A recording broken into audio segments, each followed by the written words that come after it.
Come on. Alright. So, I'm gonna teach you how to do some maths. Because I'm not original. And, come on. And I'm lazy. I don't want to do. It's so slow. Why? Alright. So, I'm gonna teach you how to do some polar form. What is polar form? Well, if you have a complex number, which means it has I in it, it's normally in rectangular form, and rectangular form is basically your standard form or format that you tend to know. But you want it in polar form, right? It's easier to use in most cases, but it's kind of a nightmare to convert it from rectangular to polar. So I'm going to teach you how to do that. Well, to start off, what does polar form look like? Well, it's r, that's radius,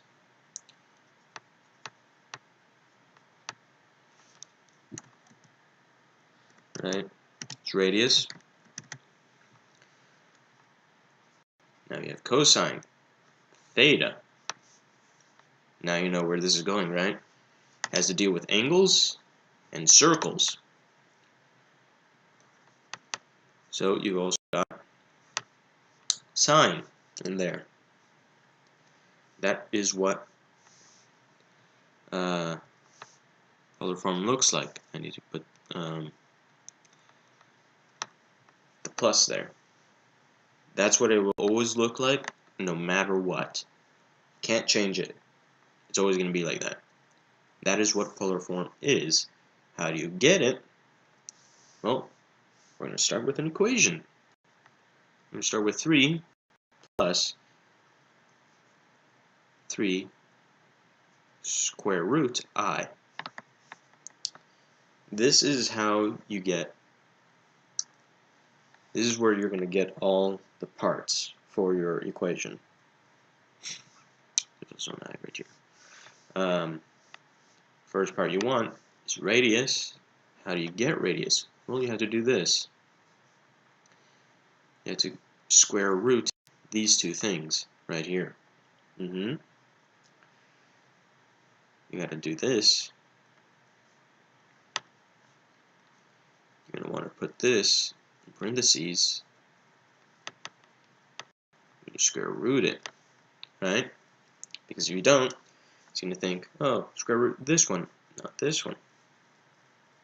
That's why you put it in parentheses. If you put it in a calculator, easily, you don't have to do that, but it's easier and faster. Well, what does this equal to? Well, r equals to 6, right? You get 6 out of it. Now, what happens for theta? You want theta, right? You want to complete those two other parts up here. You want to get these. Well, for this one, because it's in the second quadrant, right? This is negative. It's positive. You can't get theta directly. You have to do a little more work for it. How do you get it? It's as simple as y over x. So you put that. Now, we have a common factor here. So you break it down. Now it's just square root of 3. This is called RA.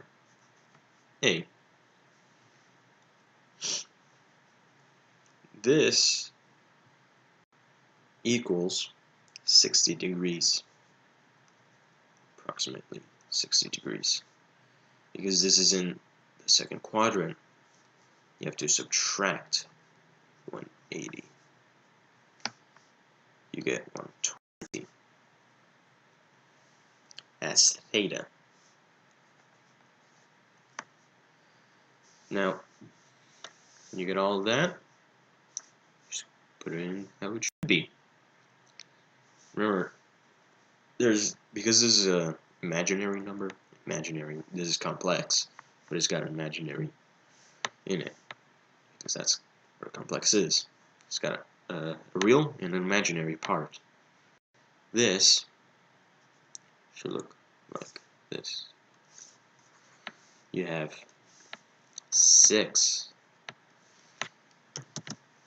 parentheses cosine 120 plus I sine 120. Well, to some people who don't understand complex numbers, they won't see the imaginary part that clearly. They'll think, oh, this must just be imaginary, and these must be real. But no. Imaginary, these will go into this. So, really, this is real, and this is real. I mean, imaginary.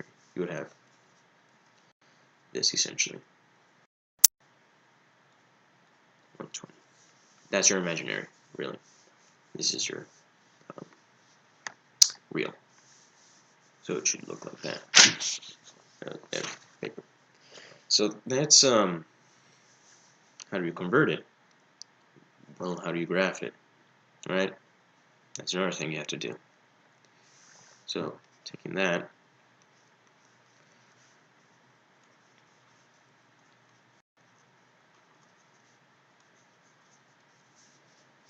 how do you graph this? Well, think of it as the unit circle. You know, you have 0 and then 30, 45, and then 60 and 90. Right? You get these guys here. Well, imagine that set with tiers in it. So it would go 1, 2, 3, 4, 5. And it goes this way as well. Well, because this is in the second quadrant, it'll be somewhere here, somewhere like that. That's really where it is. And how you do that is basically take where this coordinate here, this would technically be a coordinate, but in this case, not really.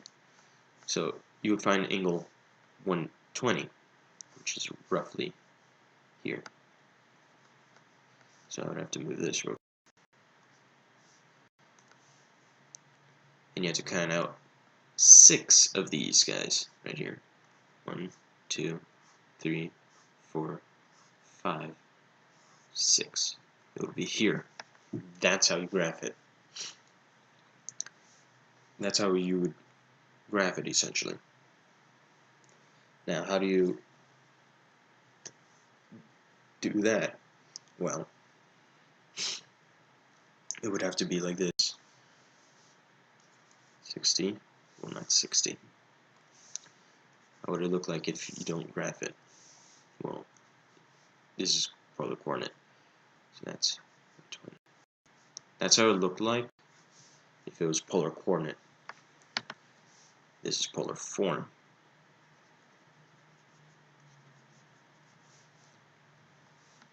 Right here. That's polar form. That's another way to see this. They are the same, and these two are the same as this.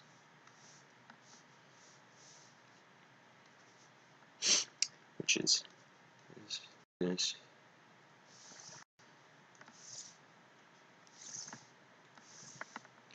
It's the same as this. There's none.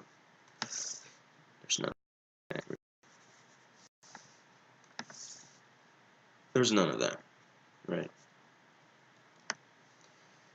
It's the same as this. Well, what's that? That is 5.20i right here. You can't really graph this, so you convert it into a decimal, so you approximate it, really. So it goes out 3, you know, -3, 1, 2, 3, right? It goes up 5-ish. 1, 2, come on. 1, 2, 3, 4, 5, a little more. So you can go up to there. So roughly the same location. And now you see, right? 120. There's your radius of 6. What does this look like? And come on. You know you want to work. Looks like a right triangle. We got 90 here. We've got 60, 30. This is 5.2i. This is 3. And that's how it all connects. So yeah, this is not really a normal video for me. This is more of an assignment, really. I don't have school.